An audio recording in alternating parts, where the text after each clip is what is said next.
Lisons ensemble dans Matthieu, chapitre 13, les versets 31 à 35. Matthieu 13, 31 à 35.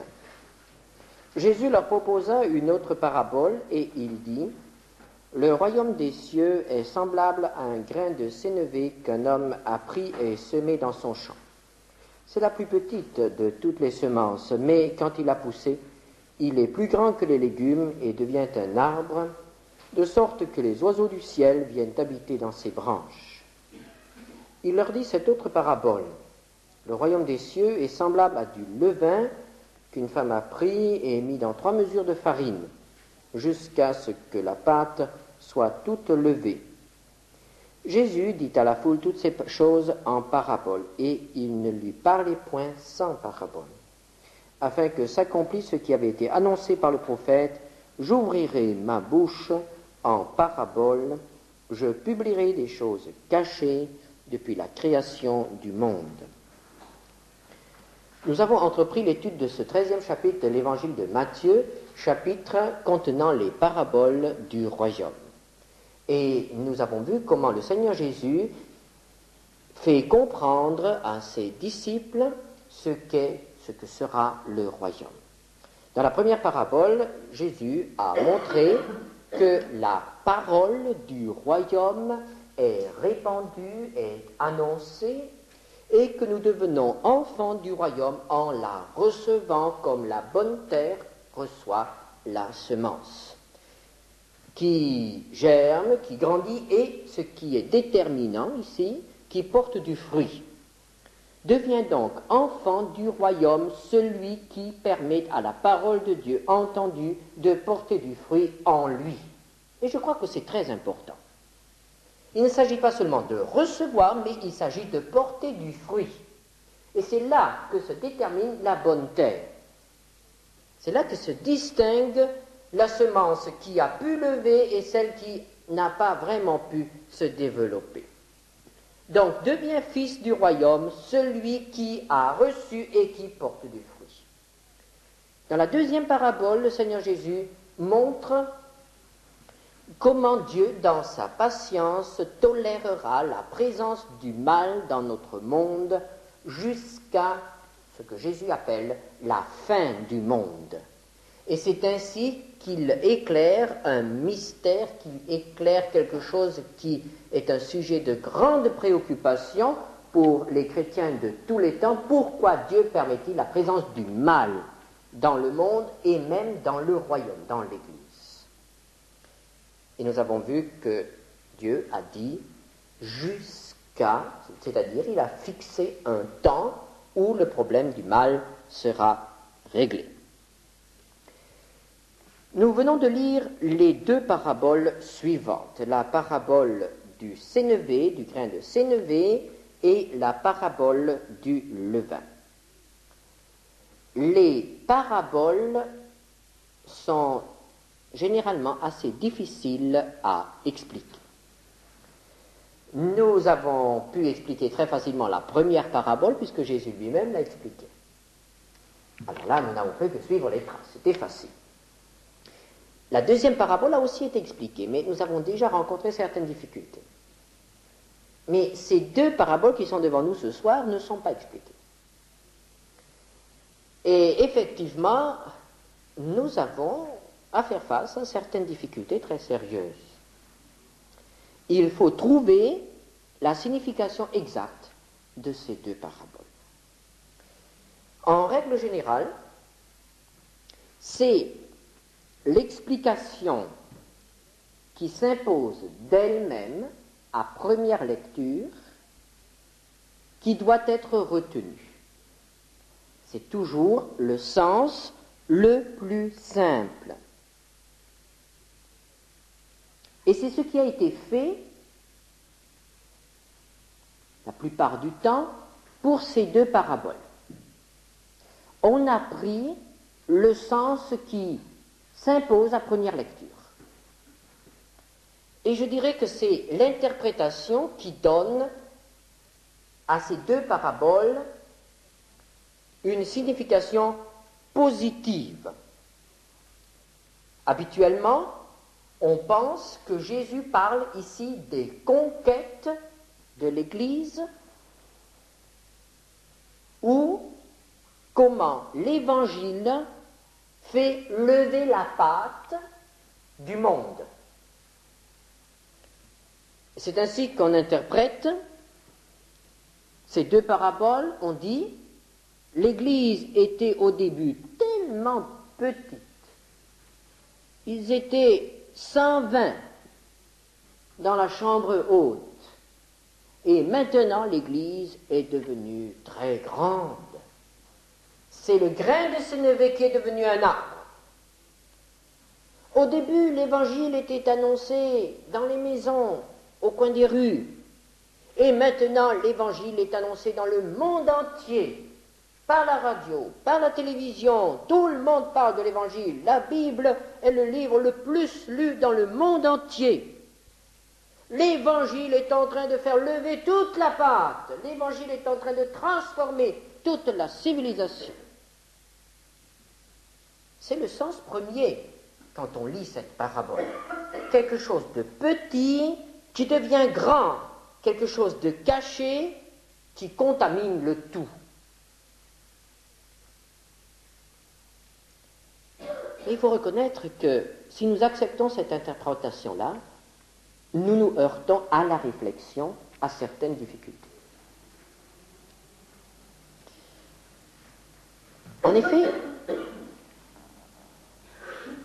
nous sentons bien que ceux qui ont ainsi interprété cette parabole ont produit ce qu'on pourrait appeler l'impérialisme de l'Église. Par exemple, c'est l'interprétation officielle de l'Église catholique. Et nous voyons que le développement de l'Église catholique correspond exactement à cela.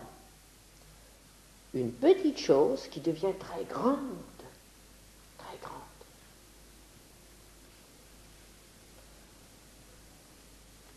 C'est aussi la pensée du mouvement œcuménique. Ce levain qui va faire lever toute la pâte. Et le mouvement œcuménique et le christianisme au début de ce siècle avait comme projet, et même encore aujourd'hui, veut apporter un ferment de transformation dans le monde. Et le but des responsables de l'Église catholique ou du mouvement œcuménique, c'est de réaliser ces deux paraboles en les interprétant d'une manière positive. Nous pouvons donc dire qu'il s'agit là de l'image du catholicisme ou du protestantisme officiel. Mais quelles sont les faiblesses de cette interprétation? En y réfléchissant, nous les découvrons.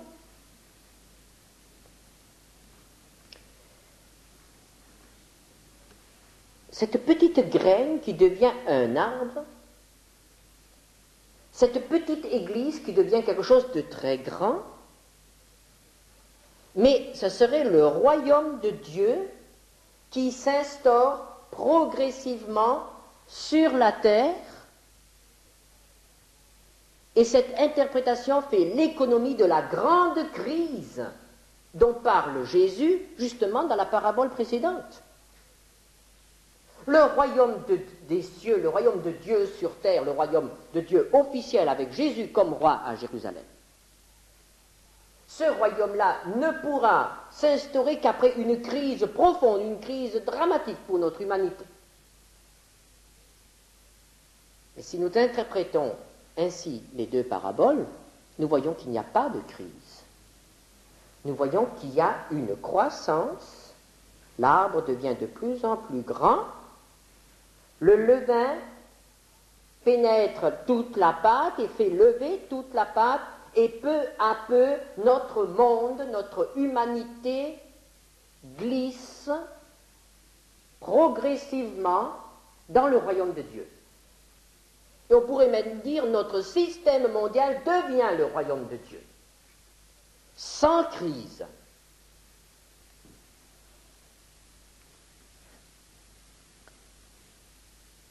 Pour être réaliste, nous devrions dire, si c'est ainsi qu'il faut comprendre les paraboles, nous devrions dire alors que le christianisme est un échec. Car l'Église est grande aujourd'hui. Le mouvement, le christianisme est important aujourd'hui dans le monde. Mais il est loin de remplir le monde. Et actuellement, on parle de société post-chrétienne, c'est-à-dire de la société qui vient après le christianisme.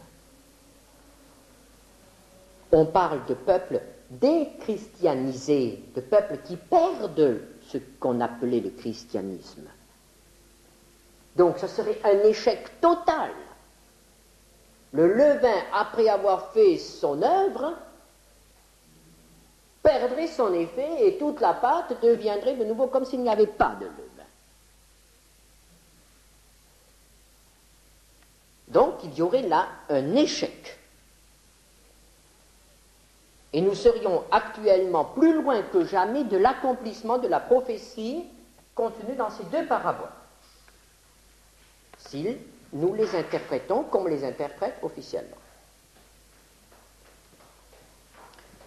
Alors c'est pourquoi il faut peut-être encore une fois se pencher sur ces paraboles et voir s'il n'y a pas une autre interprétation qui serait plus satisfaisante, même si elle exige de notre part une recherche un peu plus approfondie. S'il n'y a pas une autre lecture qui s'impose. Jésus nous met sur la piste, puisque ces paraboles, cette série de 7 paraboles, contiennent une progression. La première parabole nous montre comment un homme entre dans le royaume de Dieu. La deuxième parabole nous montre comment le malin, comment l'adversaire sème les fils de l'iniquité dans le champ. Et Jésus dit que le mal restera présent jusqu'à la fin. Il y a donc ici, Jésus nous dit qu'il y aura un mélange. Il y a le bon grain et le mauvais grain.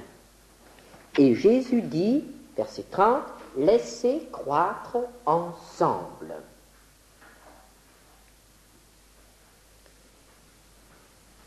Et c'est à la suite de cette parabole, où il dit « Laissez croître ensemble », qu'il parle du grain de sénévé et qu'il parle du levain. Et nous montre ainsi comment le royaume va se développer tout en gardant en son sein ces deux éléments, le bon grain et le mauvais grain. Et dans ces deux paraboles, Jésus nous montre surtout les conséquences de la présence du mal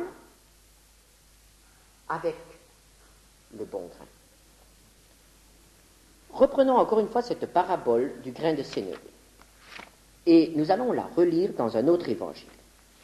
Marc 4, verset 30.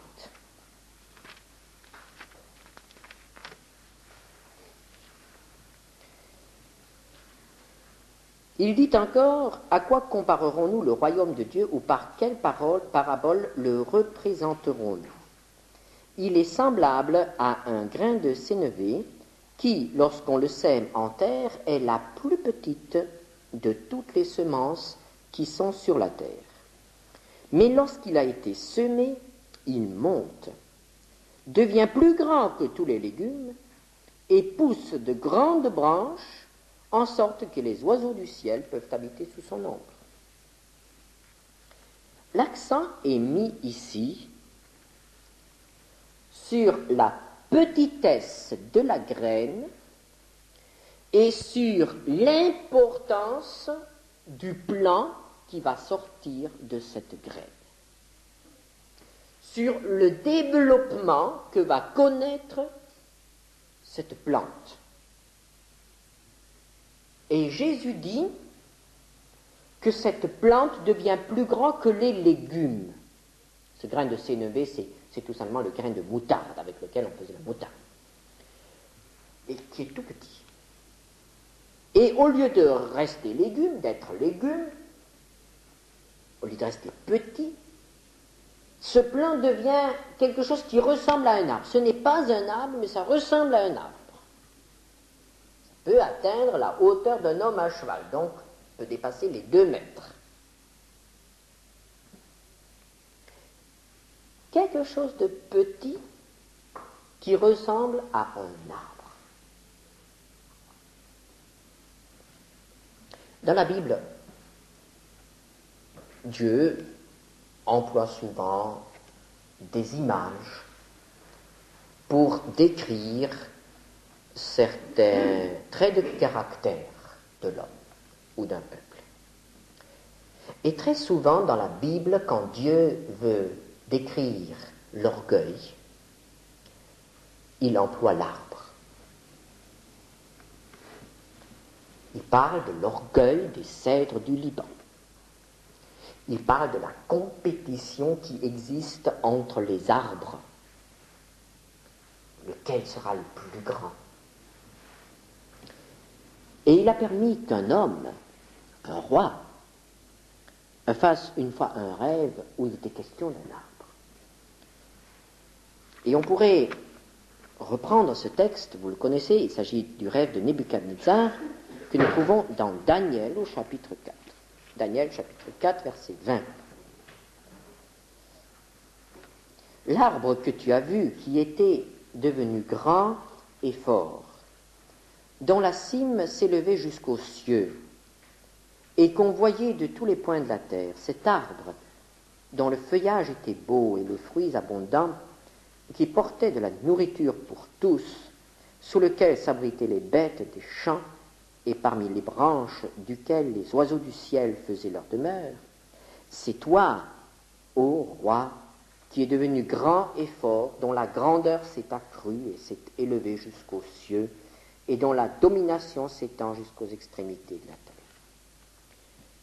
Pour décrire la réussite politique de Nebuchadnezzar, qui n'était au départ qu'un roitelet, et qui est devenu en quelques années un empereur, chef d'un empire, Dieu suggère le rêve de l'arbre. De cet arbre qui s'élève et qui monte, qui touche au ciel, et qui attire les regards. Et Daniel interprète cela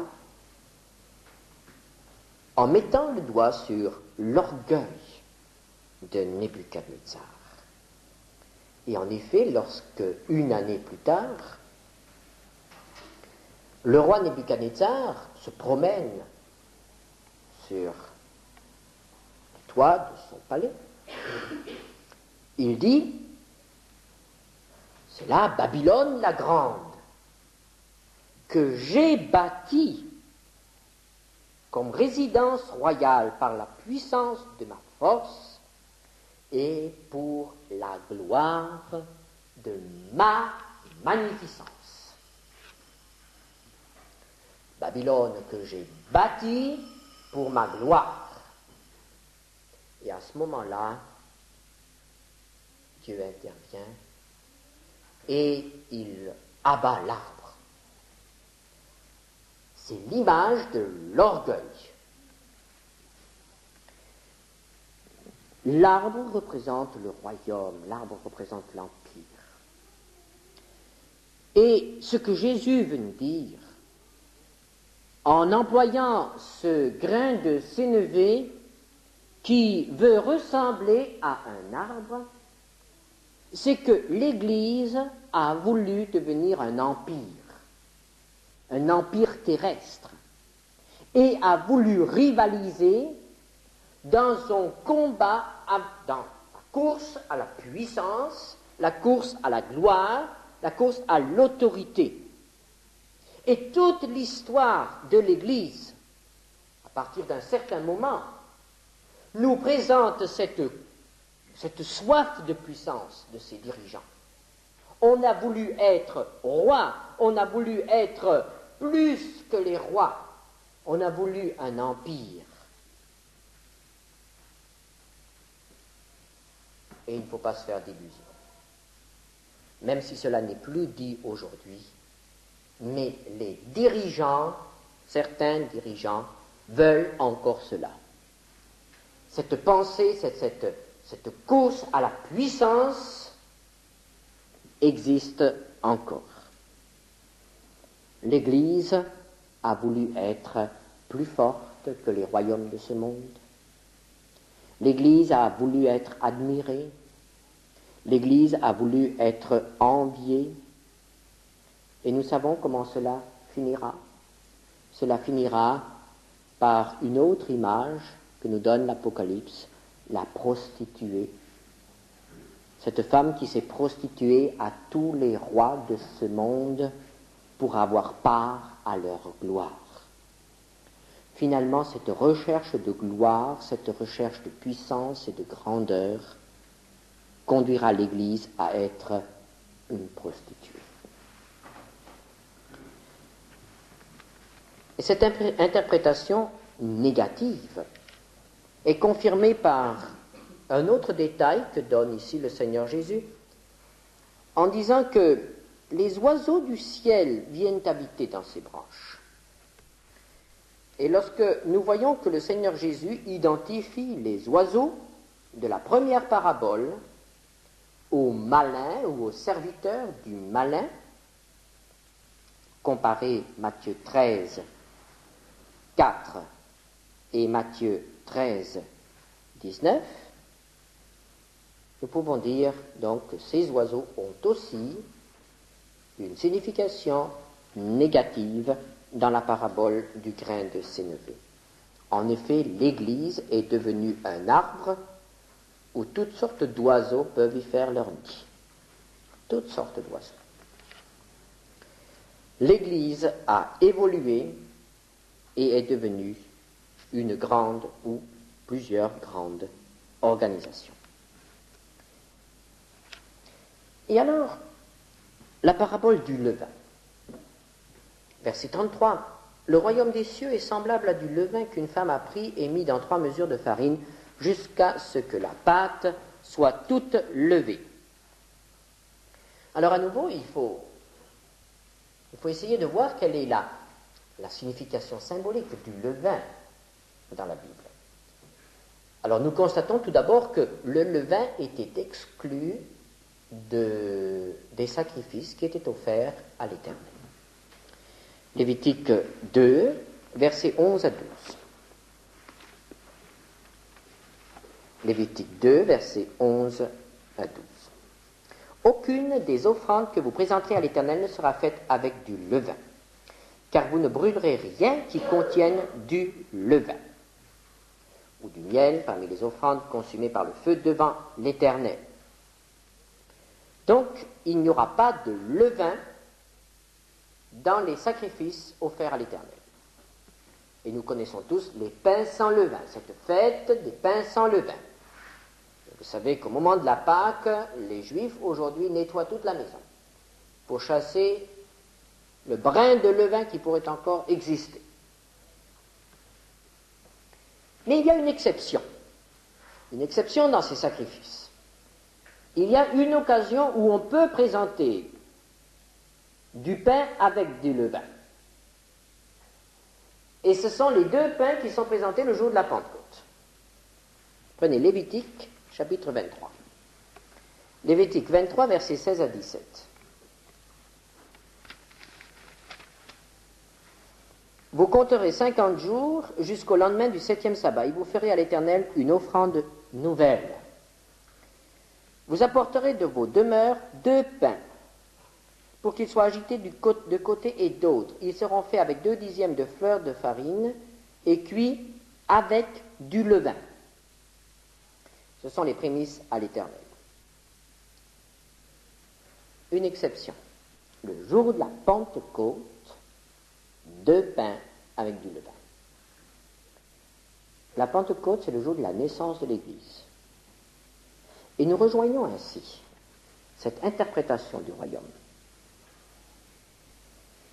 Jésus ne dit pas que le royaume, c'est un pain sans levain. Il y a du levain dans les pains. Et le levain, nous allons tout de suite voir comment Jésus l'interprète. Prenez Matthieu 16, versets 11 et 12. Matthieu 16, versets 11 et 12. Comment ne comprenez-vous pas que ce n'est pas au sujet des pains que je vous ai parlé? Gardez-vous du levain des pharisiens et des sadducéens. Alors ils comprirent que ce n'était pas du levain du pain qu'il avait dit de se garder, mais de l'enseignement des pharisiens et des sadducéens. Jésus appelle l'enseignement de ces chefs religieux un levain dont il faut se garder, car il corrompt le bon enseignement, le bon pain de la parole de Dieu. L'apôtre Paul emploie aussi l'image du levain dans 1 Corinthiens 5, versets 6 à 8. C'est bien à tort que vous vous glorifiez. Ne savez-vous pas qu'un peu de levain fait lever toute la pâte? Faites disparaître le vieux levain, afin que vous soyez une pâte nouvelle, puisque vous êtes sans levain, car Christ, notre Pâque, a été immolé. Célébrons donc la fête, non avec du vieux levain, non avec un levain de malice et de méchanceté, mais avec des pains sans levain, de la pureté et de la vérité. Jésus appelle levain un mauvais enseignement. Et Paul appelle levain la méchanceté et la malice.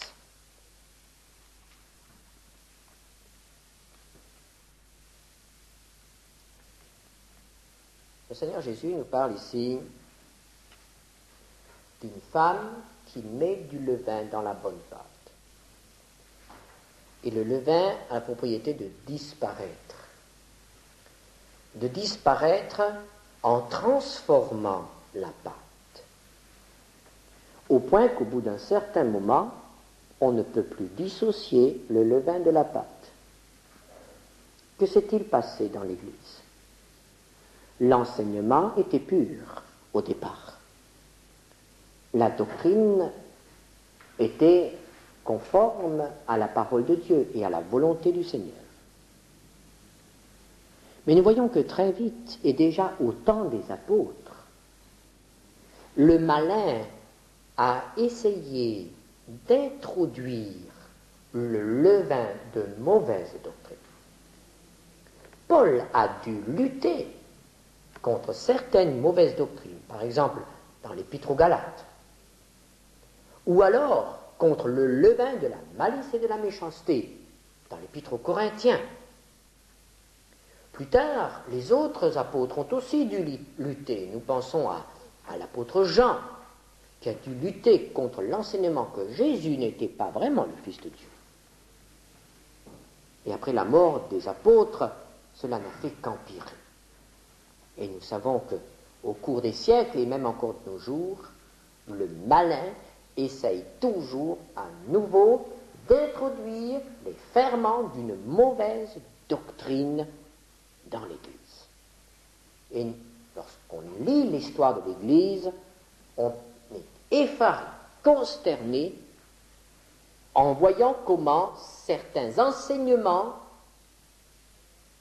erronés ont produit des fruits mauvais plusieurs siècles plus tard.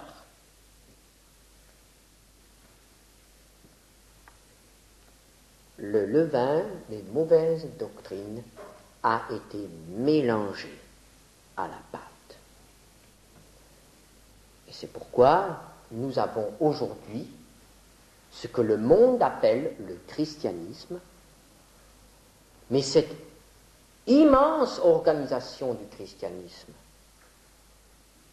n'est pas vraiment le royaume.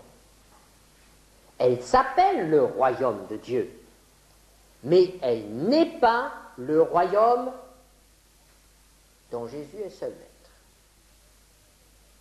C'est l'aspect extérieur du royaume qui est décrit ici. Le développement au cours des siècles de ce qui a été au début l'Église et qui est devenu aujourd'hui une grande organisation qui ne correspond pas à ce qu'était l'Église du départ. Quelque chose a dénaturé, quelque chose a transformé la pâte. Nous avons donc là deux paraboles qui nous montrent que pendant ce temps de patience de Dieu, le Seigneur permet qu'on appelle royaume quelque chose qui n'est pas son royaume. Qu'on appelle christianisme quelque chose qui n'est pas le christianisme, qui n'est pas l'enseignement de la Bible. C'est un champ où il y a de l'ivraie. C'est une plante qui est devenue un arbre. C'est une pâte qui a été touchée par le levain et qui a fermenté. Une pâte qui a monté. Il serait illusoire de notre part de vouloir ramener l'ensemble du christianisme à la pureté du départ. Et Jésus ne nous donne aucune promesse que nous puissions le faire. Jésus nous dit simplement qu'il faut attendre jusqu'à la fin, alors Dieu agira. Et nous verrons dans une autre étude ce que Jésus annonce quant à l'action de Dieu au moment de la fin, comment Dieu agira pour que soit bien distingué ce qui est le royaume et ce qui n'est que l'imitation ou la caricature du royaume. Mais avant d'aller plus loin, nous devons nous poser la question. Est-ce que je fais partie de l'organisation ou est-ce que je fais partie de ceux que Jésus appelle les fils du royaume? Pour faire partie des fils du royaume, je dois avoir accepté la parole de Dieu et je dois porter du fruit. Beaucoup se font des illusions parce qu'ils appartiennent à ce qu'on appelle le christianisme officiel. Ce sont des illusions dangereuses. Car ce qui prétend aujourd'hui être le christianisme officiel, c'est une pâte